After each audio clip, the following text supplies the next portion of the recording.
Hi, and welcome to Top Dice. I'm Aid, and as usual, I've got my co-compatriot Alan with me. Hi, Alan. Whoa, hello. Oh, so busy week. Crazy busy week. Yes. Yeah, lots of really good stuff going on. Excellent. Things that I'm can tell you about and will do in a minute. Things that I'm not allowed to tell you about or could tell you about, but then I'd have to kill you. But it's been videoed. But it's being videoed, so I can't really do that unless the Jedi mind trick might work. I don't know. But I'm hoping. I'm waiting for one little bit of news from, let's say, a very well-known publisher. I'm just waiting for one last little bit of news that some stuff is on its way to us, and we're Right, going to have a nice announcement to make. Hopefully, this time next week. right. Well, okay. So We can watch always this do space. a special sort of stop press release if we need to Hmm. make an announcement. Yeah, But yeah, some it's quite exciting thing going on. this week's going to be quite interesting, I think, all round because obviously we've got the news of a new Greyhawk book hitting the shelves. Yes, And not and a only new that, Greyhawk background. oh well, there's lots to it. I've done a separate video actually of this, but it's something that's really sort of grabbed me, and I'm just absolutely loving. So bring it on. That's my take on it. And there's the apology as well. That's good. I think that's good news. I've met Luke. He's a lovely fella, and I think it's really good to see him kind of back in that fold. Yeah, I'll definitely go with that. It shouldn't have happened actually in the first place, but it did.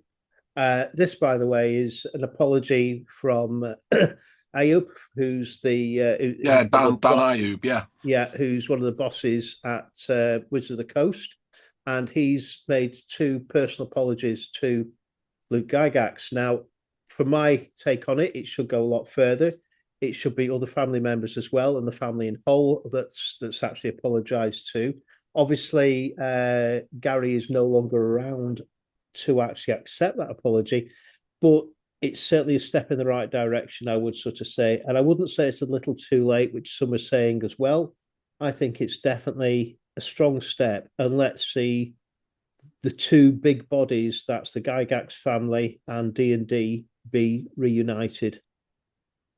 It'd be good to see. It'd be really good to see where it goes.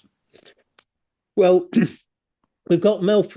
Melf basically, if this is the Greyhawk book that we're talking about, we know we've seen the cover art. Now, I've passed comments about the cover art in a previous video. It's basically it's looking pretty good. If you haven't seen it, go and have a look at the other You know video. what? I'm going to take a look now.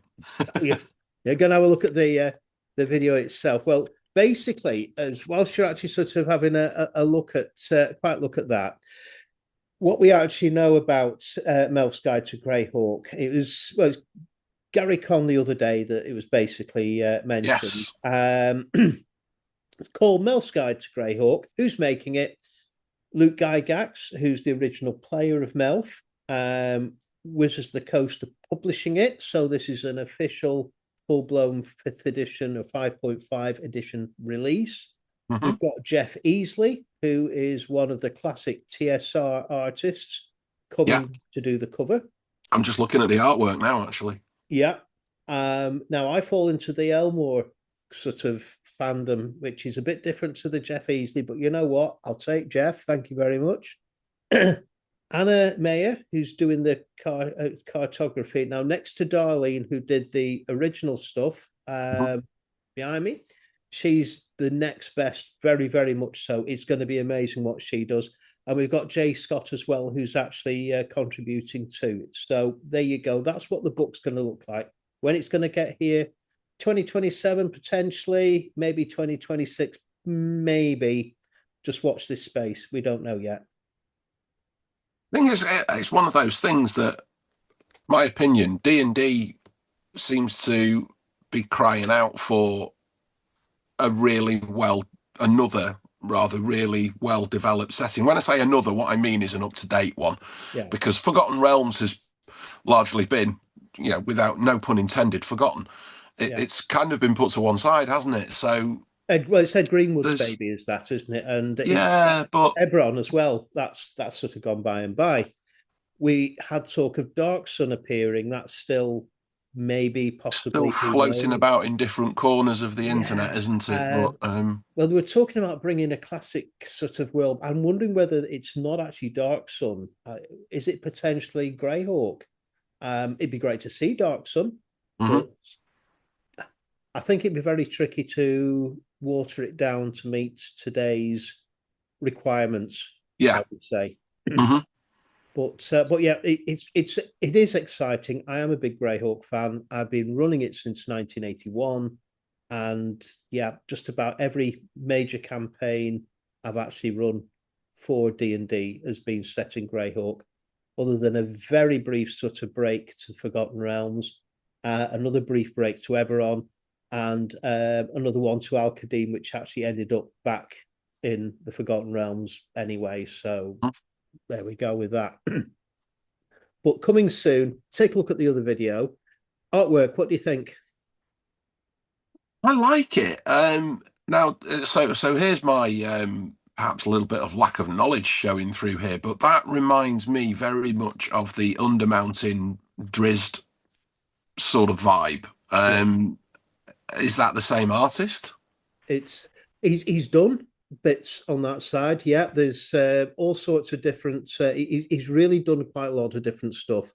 He was Mhm. one of the house, that's what, house artists of TSR back in the day, Yeah. and he used to do him. Larry Elmore and others used to he just used to churn out so much gorgeous art, Oh yeah. Yeah. um, and they used to sort of cross cover different subjects and things.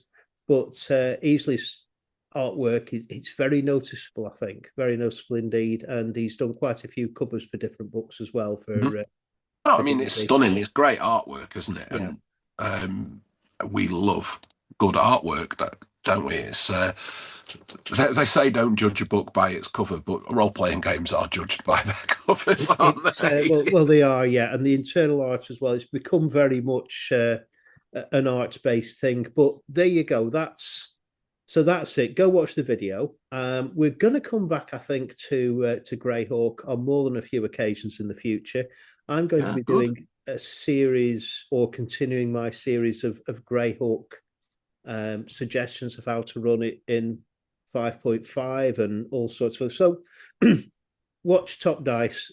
Make sure you subscribe, and yeah, we'll have more on that to come. Anyway, new releases. I believe there's quite a few things there on the horizon or with us. New releases, yeah. So, first of all, I'm going to cover. We've got Paizo releases coming out next week. Yeah, As always, first week of the month, there's always a bunch of Paizo releases.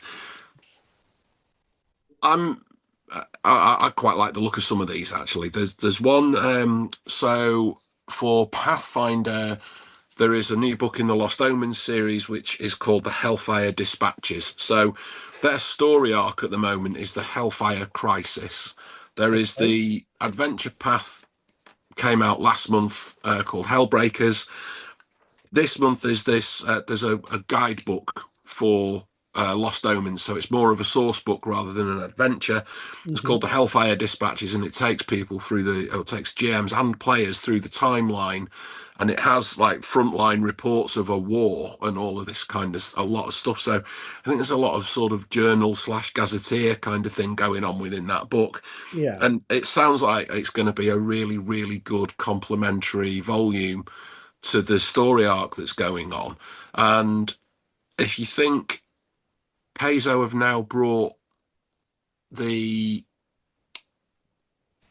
adventure path things that so instead of doing a monthly release, they're now doing complete adventure path books. yeah, So when you think with Hellfire Crisis, you've got a full adventure path that was released last month. There's a full adventure path coming, I believe, in July. Plus, you've got the Hellfire Dispatches book. You've probably got if you're a bunch of gamers, you know, if you meet once a week, you've probably got 12 months plus of gaming in just in those 3 releases. So it's really nice to see that something like that is being well supported on different sides of the GM screen as well. So that's great. Um, Dark Archive, which is the sort of supernatural side of Pathfinder, that's got a main release came out not last month, month before. So let's call it January, shall we? Yes. But it wasn't actually. No, it was February. Okay. So Dark Archive came out in February. No, because January was just a couple of maps. So Dark Archive came out in February. April is or April 1st is the release of the pocket edition of Dark Archive. So as usual, same book, but smaller size, 25 quid. Right. Smaller size, half the price. That goes in with the core rules for Pathfinder and Monster Core 2, which came out again a couple of months ago. There's now a pawn set for Monster Core 2 is coming out. That's released on April the 1st, and Yeah. that's got 450 pawns in it. Ooh. So it's one of those, it's a hefty big box. This is one of the boxes rather than an expansion. This box comes with the bases and all of that Yeah. kind of stuff. So yeah, between the two, between Monster Core and Monster Core 2 pawns, there's over 800 monsters that you've got there. You can plop down on the table and crack on with. And then Starfinder's got a really interesting release in April as well, which is Galactic Ancestries, which I'm kind of likening to Pathfinder Player Core 2.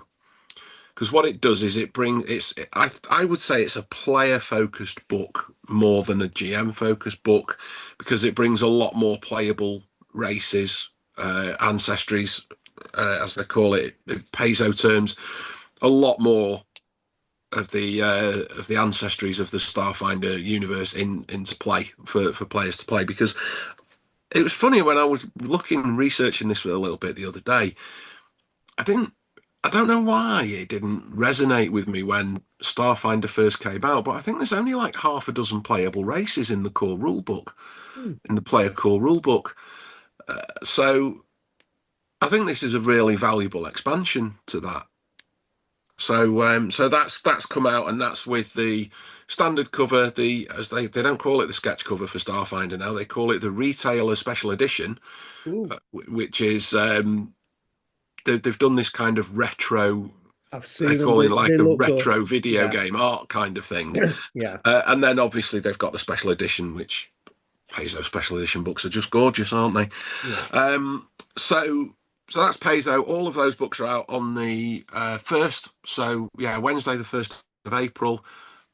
We GMS have got them for pre-order at the moment. I know that a bunch of others have got them for pre-order now as well for a release date of next Wednesday. Right. And then the really good one from us is, well, so this game's been around for a little while, uh, but it's never actually managed to get a proper distribution release in the UK. So we've picked this up, and this is from Imagining Games, and it's a game called Chew, Chew. Okay. Chew, Okay. and it's based on a comic book. It's a New York Times bestseller comic book. The game itself won an Emmy Award, a Judge's Choice Award in 24. It's a Forged in the Dark rule system game, so it's D6 dice pool with a very narrative kind of bent to it. So Chew, the whole thing, so it's a comic book. The premise of it is that a bird flu pandemic has killed millions and millions of people. And so chicken is outlawed, and the most powerful law enforcement agency on the planet is the United States Federal. Is it the Federal or Food and Drug Agency, isn't it? Sorry, not federal. It's the FDA, the Food and Drug Agency, and they are the most powerful law enforcement agency on the planet. And the players will play agents, and they are going round, and people who are black market eggs and all this kind of stuff. So it's a bit crazy when you see Yeah. the artwork. The artwork is stunning. Obviously, it's drawn from a comic book, so it's got loads of artwork, and it reminds me quite a lot of some of the. There was a phase of Judge Dredd, and for the life of me, I can't remember the name of the artist, but there was a Judge Dredd artist who had a kind of quite an angular sort of style, um, Oh, and yeah. Was it um, Carlos Sequesno was or something like that, maybe? I, that was the name that was in my head, but I'm not sure. So I don't. But maybe it is. But it's got that kind of the artwork has got a bit of that kind of vibe to it. So I think if you take sort of a bit of the X-Files and put in some Judge Dredd and that dystopian kind of thing into the role-playing game, and Yeah, it's it's meant to be a bit bonkers, but the artwork style is off the charts. So Chew has come out with a core rule book. It's come out with an expansion which allows you to play criminals as well. yeah, So, like I said, it's been around it has actually been around for a little while. Um, so there's a core rule book. There's an expansion source book to that, which brings in some different character classes and all that kind of stuff. And then they've come up with some really, really cool player accessories as well. So you get there's a character pad, which is character sheets, but also pre-gens and things like that. And then there's a thing that they call the conspiracy board, which is like when you go into the police station and yeah. or you're watching these detective dramas and they've got the big whiteboard up on the wall and they've got their little clues and their notes here and there and they've stuck pins in and so this they call it the conspiracy board, and that's exactly what that is for the players. So it's like they could use it as a thing to jog their memory about what's maybe happened while they're investigating a particular Cool. case. Um, and then there's a bucket of they call it the bucket of dice. So and it's like it's a chicken shack kind of bucket. It's a standard cup kind of size, but it's packed full of D6s with drumsticks and wings for ones and sixes. So graphically, from an imagery point of view, it just looks brilliant. Yeah. And I've had a really, really good, really, really nice chat with Pete Petruccia, the guy that wrote it, and he does this all on his own. He's a little indie producer based in I want to say Omaha or somewhere up that way, and Yeah. but lovely, lovely fella. And this game just looks stunning. It's And obviously with its comic book tie-in, it's it's taking our hobby, I think, into that world, and maybe it might be one of those bridge games that brings people from comic books into playing RPGs. Well, that's not going to sort of do any harm at all either, is it? It's just taking a look at the graph. You took a look earlier, so I'm just taking a look myself at the graphics of it, and yeah, it looks it looks quite mad. In fact, it reminds me, looking at the covers there, it reminds me of a cross between Furry Freak Brothers and the Mad magazine with a Yeah, bit of Judge Dredd mixed in. yeah, yeah. You see what I mean, though, if you look at the artwork there. That Yeah, I wish maybe it is Carlos Esquerra, I can't remember, but there was definitely one Judge Dredd artist that had that very sort of cut yeah, facial features and things like that, and that's what it is. yeah. It's So it's a very distinctive style, is that? Well, good luck to them. I think we're going to be sort of coming back to Chew very briefly in a short while as well. So what I can do as well, just I might as well sort of say it here rather than saying it off camera. If you get some graphics to me, you might have noticed I've been doing a bit different things with yeah, various videos I've been doing. hmm I've worked out how I can actually put graphics up above us, to the side of us, in between. So with oh, your new releases, I'll tell you what. technology marches on, Well, and that's one it. day we'll catch up with it. We will do, and I'm learning. I'm even thinking of putting subtitles on for people who don't understand what I say, because I come from Lancashire and I've got a bit of a well, I've got a bit of a bit of a Scouse twang at times as well now because I live in the area. But anyway, that's another But we say story. you're Scankishire. Sorry. Thank you. All right, you're welcome. That's going to get some some Anytime. comments, I'm sure. Anyway, Yeah. well, moving on. GAMA awards have been announced. Yes. GAMA was what, 2 weeks ago? Yeah. Yeah, well, these are the finalists for the role-playing game of the year and supplement of the year. So I thought we'd spend 5 minutes just going through these and just seeing. I'll read them out, and then we'll actually sort of go, well, which one do we think is going to win? So we'll go with role-playing. No, in fact, we'll go with role-playing supplement of the year first. We'll leave the best. Well, it's not necessarily the best to last. So for the supplements of the year chosen by GAMA, Adventure Calendar 19, Kitty Clack's Christmas. Don't ask me. I don't know what that is. I've not. No. So that's one. Black Oak Workshop. Now, I have heard of Black Oak Workshop, but again, that one is a bit of a mystery to me. Alien RPG, Rapture Protocol, Free League. Yeah. That one I'm aware of. Call of Cthulhu, The Sutra of Pale Leaves, Twin Sun Rising. Now, that's a 1980s Call of Cthulhu adventure set in Japan, or one part of it. So that's quite interesting. Now, Chaosm got quite a few entries here on this one. Cthulhu by Gaslight, The Keeper's Guide. You see, that I would kind of put down as a role-playing game on its own rather than a supplement or the like. But anyway, Cthulhu by Gaslight, Keeper's Guide. Full Art Dice Set, Porcelain by Q Workshop. Green Oaks, that's another one I'm not sure of, by Ares Games. I feel I should know that one. So we'll do a bit of more research on that one. Pendragon Games Master's Handbook, Chaosium again. There's quite a Chaosium thing going on here. The Field Guide to Floral Dragons by Hit Points Press. That's a box set, right. I believe. Yeah. The Vault of Many Things by Tinker House Games. And coming up last but not least, Warhammer Fantasy Roleplay, High Elf Player's Guide by Cubicle 7. So we've got some real big hitters in there. We've also got Kitty Clack's Christmas, which I feel like I should just sort of go and take a punt on that one just because. But it sounds like something you can get a cream for, in fairness. But do you know, there's several there that I'm looking at and thinking, I've got the Alien RPG, Rapture Protocol, I've got the Call of Cthulhu, I've got Cthulhu by Gaslight, I've got Pendragon, Warhammer Fantasy Role.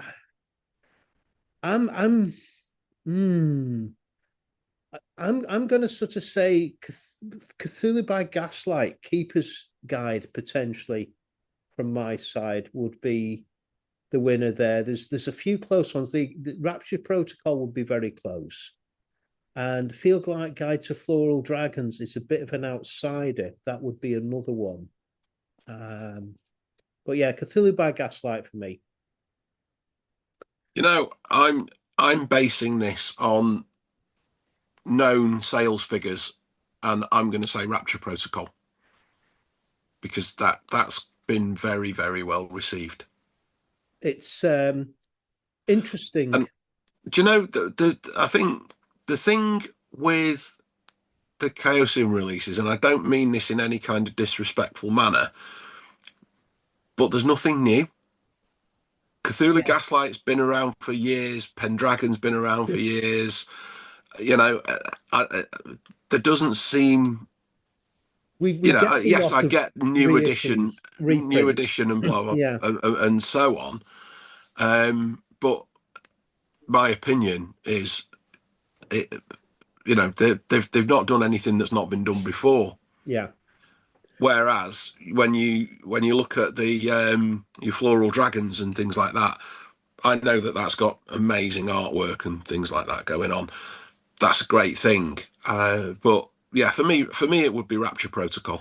Well, we'll hold that thought, and we'll see if either of us are actually sort of right.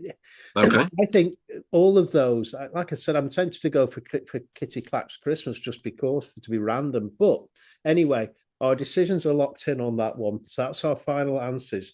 Yeah. Now, role-playing game of the year. This again, So this is for 2025, I assume. yeah, basically. Well, Yeah. these are the current awards, so it's looking back over the past 12 months. Yeah. Age of Vikings by Chaosium. Yeah. Chew, the role-playing game. There we go. Uh, Corollis, the Great Dark. So Yeah. there's a bit of variation here going on already. Hmm. Now, Cthulhu Bay by Ares Games. So that's not your standard sort of Cthulhu stuff. Daggerheart Core Set by Darrington Press. Yeah. Now that's a bit of a sleeping giant, that one, isn't it? It's certainly big in America. Mm. I'm not sure whether it's really sort of hit home in the UK and Europe as such as just the level, but that certainly is something to be thinking of, and it's a glorious set. The Land of M Deluxe box set by Exalted Funeral. Hmm. The cost now, this is one that really interests me. Cosmere RPG, Stormlight Starter Set by Brotherwise Games. That's one of those that really knocked it out of the field in the Kickstarter. Yeah, wasn't that some 5 million or something on Yeah, Kickstarter? Yeah. it looked really interesting. I couldn't justify putting any money behind it, but certainly it really, really interested me. I don't know Brandon Sanderson's books that well, and that was the one thing that put me off. I've only read a couple of them. The ones I've read, I've enjoyed, and I do want to read more. But that one does interest me, that because apparently the system that it uses is pretty good and quite different. Hmm. Now, next on the list, Starfinder Second Edition Paizo. Yeah. The Bonsai Diary by Gene Koo. And coming up last but not least again, Warhammer The Old World Role-Playing Game Player's Guide by Cubicle 7. So there's a lot to choose from there. Mm. Some very different ones. From what you said, I think they all stand a darn good chance. For myself, I'm going to keep looking at Cosmere, but I'm going to go with the Old World role-playing game by Cubicle 7 because it is a very different take on Warhammer to Warhammer Yeah. Fantasy role-play. Hmm. And I love the mechanics of it. So Well, what's the difference mechanically? In if you could give it in D6, basically, right. it's the best way to describe it is probably it's basic D&D, a basic Warhammer fourth edition, and I know they're going on to another edition now as well. They're talking about Hmm. that. Yeah. It's hit that for me. I love the books, but the bloat level is just ridiculous, and also the complexity. It's level upon level upon level. This trims it right back down and makes it a much more easy to use entry level that's more on heroics rather than just grim dark nastiness where you're all going to die of the plague and your eyes going to pop. uh Nice. Yeah. and the small and nasty dog, whatever they call it, is going to come and grab that eye and run off with it. It really does make it more heroic, and also the character connections. And when you create your character, you actually get some NPCs that you link in with that and you can use as a connection, good or bad. Right. And it really has been well thought out, and is quite different. So that's the one I'm going to go with. Although I'm looking at 3 or 4 of the others and thinking, do you know what? They'll probably do it. So I'm going to take quite a simplistic view on this one, and I think it's very difficult to see past Daggerheart for winning that award because it's different enough, Yeah, and it's been stupendously popular. yeah, And when you think that GAMA is an industry body, yeah, so again, I'm kind of putting the sales head on, and I think that their decisions will be, I'm not going to say business focused, but I think possibly business led. And I think when a game comes out that it is, I don't want to say, I don't want to use the word mold breaking, but Yeah, it's been really, really popular. yeah. And yeah, I just think it's I'm going to with be you. very difficult to see It, past that. There's it's. some great titles in there, though. I'd love to give Daggerheart a go. I've not done yet, and that's one of the reasons why I didn't pick it because I've not personally experienced it. But it is a game that if I come across in Birmingham and there's a table going, I will gladly sit down, pick up some dice, and go, right, let's have a go at this. Hmm. Show me what's good about it, and then promptly hand over 100 quid or whatever and feel sick at the end of the day. I don't know, did I get So, crucified? Uh, but there's what is interesting is what's not there. So Modipus completely absent. mhm. Mongoose Yeah. absent. Wizards. Wizards again absent. Um, and that is, I think, quite telling for me. And yeah, I keep saying I'm a fan of D&D. I love it, but I'm really glad to see there's no D&D Wizards of the Coast products there. And I think that's a bit of a turning point. Bring it on. Yeah. So, okay, let's draw an opinion from you on this then. What are your thoughts on the D&D 5.5 and the rumor mill going about a sixth edition? It basically, as far as I'm concerned, it's on the cards. Why would it not be? They are going to have to leave it a little while longer. I think they're going to have to let 5.5 embed itself. But when sixth edition comes out, I don't think it'll be too different to what we've actually got now. That would be my take on it. It's like with all companies, they exist to sell books, and it's the same with Paizo. It's the same with Mongoose. It's the same. It doesn't matter who you actually are. Even the small indies, they're there. They have to sell books to actually survive. And to do that, you've got to bring different editions out because you can only sell so many Dungeon Masters guides, so many scenarios, adventures. I've got loads up there on the shelf, starter sets, etc. It's your players' handbooks that actually sell because when people get into it, if they're a player, that's what they're going to buy. So Mhm. uh, for every Dungeon Masters guide that they probably have, they're going to sell. They're going to sell maybe 8 to 10 potentially players' handbooks, and that makes sense. So yeah, definitely, I would sort of say it's on the cards, despite what they say, but not for another few years yet. Okay. They'll get it planned, and it will Yes. have a completely different look again. Right. I wonder if they'll bring back Thaco.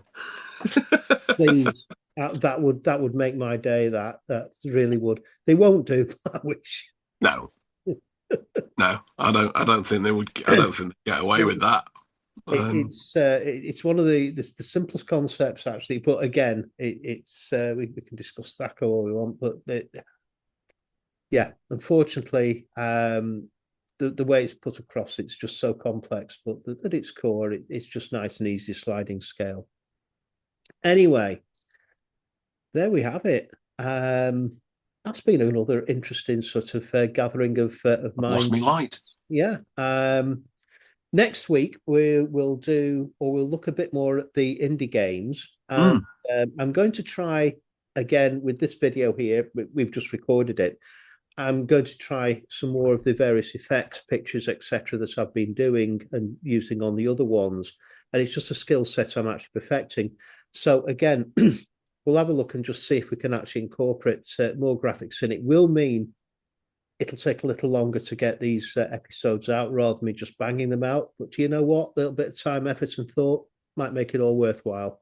And if it makes it better for the viewer, then it's a winner. Absolutely. It's an absolute joy as always.